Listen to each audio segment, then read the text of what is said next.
बटाटा म्हटलं म्हणजे लहान मुलं अगदी आवडून खातात. कुठलाही पदार्थ आपण बटाट्याचा बनवला तर ते अगदी आवडून खात असतात. तर आज आपण त्यासाठी नेहमीपेक्षा अगदी थोडं काही वेगळं करण्याचा प्रयत्न करणार आहोत. तर इथे मी अगदी छान अशी बटाट्याची टम्प फुगलेली अगदी परफेक्ट क्रिस्पी अशी बटाटा मसाला पुरी ही बनवली. तुम्ही बघाल अजिबात तेलकट वगैरे न होता अगदी छान अशी आपली पुरी ही तयार आहे. चला आपण लगेच रेसिपीला सुरुवात करूया.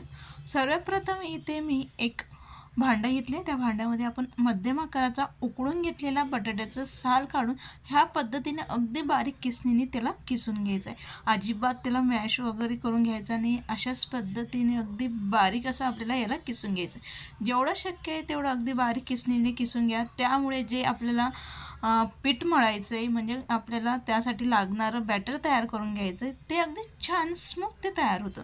त्यानंतर काय केलं मी याच्यामध्ये अगदी भरपूर अशी बारीक चिरून घेतलेली कोथिंबीर ही घातली. कोथिंबीर घातल्यानंतर काही मसाले आपण यामध्ये ॲड करणार आहोत. त्यासाठी इथे सर्वप्रथम भाजून घेतलेले अर्धा चमचा जिरेपूड घातले. छान कलर येण्यासाठी हळद, आवडीनुसार लाल तिखट, कितपत तिखट हवे त्यानुसार, आणि यामध्ये आपण तिखट नसाल वापरणार तर हिरव्या मिरचीचा ठेचा देखील आपण वापरला तरी काही हरकत नाही. लगेच त्यामध्ये चवीनुसार मीठ आणि अगदी छान क्रिस्पीपणा येण्यासाठी यामध्ये आपण अगदी थोडंसं यात बेसनपीठ हे घालणार आहोत. जर आपल्याला बेसनपीठ आवडत नसेल किंवा बेसनपीठ तुम्हाला घालायचं नसेल तर अगदी बारीक रवाचा देखील आपण यामध्ये वापर केला तरी काही हरकत नाही. तर आपले हे संपूर्ण इन्ग्रेडियंट्स आता आपण याला व्यवस्थित मिक्स करून घेणार आहोत. कणिक मळण्याच्या आधी बटाट्यामध्ये हे संपूर्ण जे काही आपण मसाले घातले, डाळीचं पीठ घातले ते व्यवस्थित एकजीव करून घ्या.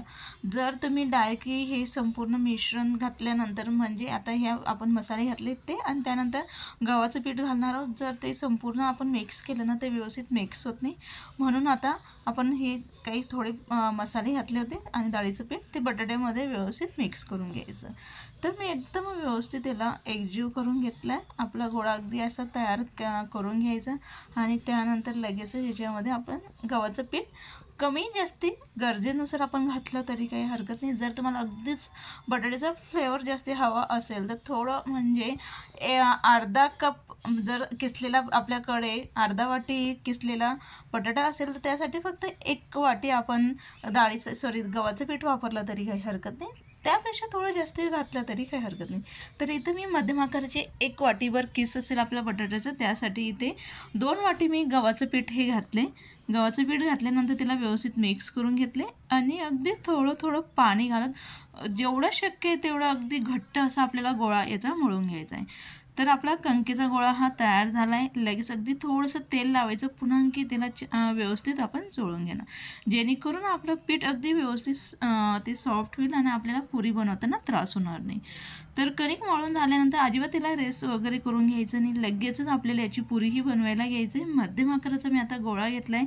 त्यानंतर लगेच पाटाला अगदी थोडंसं तेल लावा किंवा आपण पीठ लावून देखील पुरी लाटून घेतली तरी काही हरकत नाही. फक्त पिठामुळे आपलं जे काही तेल असतं तळण्याचं ते खराब होतं, म्हणून इथे मी तेलाचा वापर केला आहे. तेलाच्या जागेवरती आपण बटर देखील लावलं तरी काही हरकत नाही. त्यामुळे अगदी थोडासा आपल्या पुरीचा फ्लेवर बदलेल आणि अगदी छान अशी ती चविष्ट देखील ती तयार होईल. तर अशा पद्धतीने आपण पुरी ही लाटून घ्यायची. अगदी जास्ती बारीक देखील आपल्याला पुरी तयार करून घ्यायची नाही. जर तुम्हाला अगदी कडक आवडत असेल तर अगदी बारीक लाटून घ्या जेणेकरून ती फुलणार नाही आणि त्यामुळे आपली ती पुरी अगदी क्रिस्पी ती तयार होईल. तर मी अगदी थोडीशी जाडसर पुरी ही तयार करून घेतली. आता आपण काय करणार आहोत, संपूर्ण पिठाच्या ह्याच पद्धतीने मध्यम आकाराच्या पुऱ्या ह्या तयार करून घेणार आहोत. नक्की तुम्ही ह्या पद्धतीची पुरी ही मसाला पुरी बनवून बघा. बटाट्याची पराठे भाजी देखील आपण विसरून जाल. नेहमी ह्याच पद्धतीच्या पुऱ्या बनवून आपण खाऊ याची मी तुम्हाला गॅरंटी देते. तर साईडला पुरी तळण्यासाठी कढईमध्ये तेल गरम करून घेतले. तेल गरम झाल्यानंतर ज्या वेळेस आपण तळायला घेणार आहोत पुरी त्यावेळेस आपला जो गॅस असतो अगदी फुल ठेवा. त्यामुळे काय होतं, पुरी ही तळाशी लागणार नाही आणि आपली जी काही पुरी अगदी छान फुलून ती लगेचच वर येते. तर हळूवार आपण आता झाऱ्याच्या सहाय्याने तिला व्यवस्थित तेलामध्ये डिप करून तिला छान आता तळून घेणार आहोत. तर अशा पद्धतीने आपली पुरी ही तळून झाल्यानंतर काय करायचं, गॅस हा अगदी मंद करायचा, कमी करायचा गॅस. गॅस हा कमी केल्यानंतर पुन्हा आणखी आपण काही सेकंदांपर्यंत तेलामध्ये राहू देणार आहोत. म्हणजे जे काही वरचं कवर असतं त्याला छान कलर येतो आणि आपली पुरी ही क्रिस्पीही होते. तुम्ही बघाल अजिबात आपली पुरी ही तेलकट वगैरे झालेली नाही. अगदी दिसायला देखील अप्रतिम अशी आपली पुरी ही दिसते. अशाच पद्धतीने आपण आता उरलेल्या पुऱ्या देखील लाटून तळून घेणार.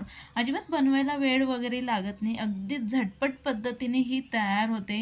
जेवढी दिसायला सुंदर दिसते तेवढी अगदी कमी वेळेत आणि अगदी चविष्ट अशी ती तयार होते. तर उरलेली पुरी देखील आपण आता याच पद्धतीने तळून घेणार आहोत. मुलांना आता डब्यासाठी रोज काही नवीन पदार्थ द्यावा.